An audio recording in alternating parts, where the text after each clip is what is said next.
Hello, everybody. Thank you for returning to my YouTube channel. Here we go. The Pentagon has now released a statement on these drones in New Jersey, the ones that have been seen over Philadelphia. Didn't help at all. With earlier today, the congressman stating that these were definitely Iranian drones. These are coming from a mothership out at sea off the shore of New Jersey. And remember, these things are as big as SUVs. It's so this briefing from the Pentagon, I think, leaves us a little bit more confused. But here we go. Let's see what they had to say. Sure.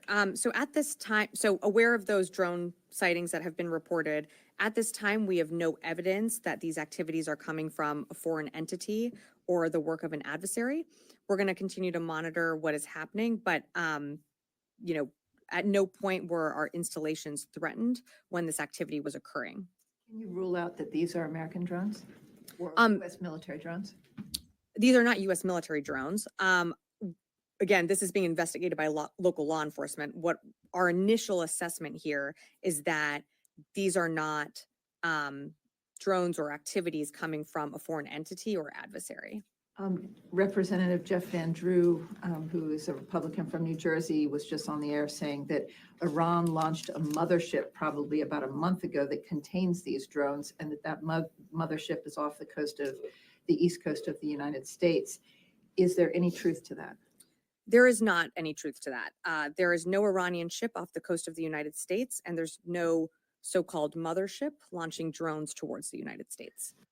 Okay, so this is interesting because these drones are the size of an SUV. There are many scenes, so we could even guesstimate with all the sightings happening at one time.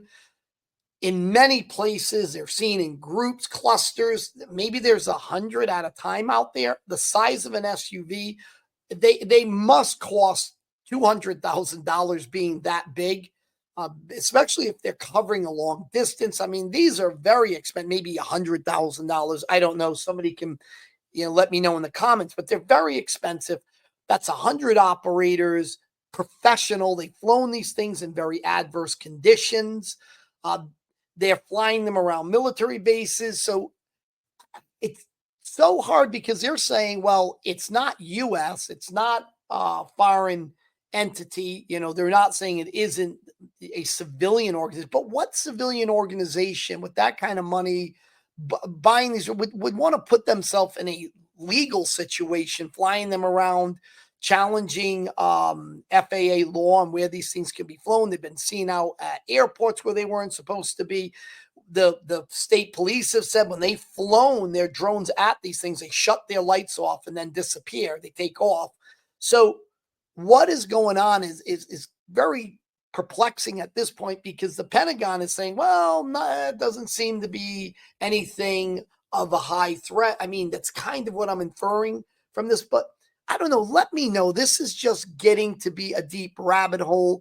And remember, these are not just little tiny drones that hobbyists fly. These are drones that usually either a contractor with a lot of money, these military defense contractors, maybe a surveying company that builds these type of drones for complicated geographic surveys, stuff like that might be. It's just bizarre that they would be risking them in this way. I don't know. Let me know what you guys think in the comments.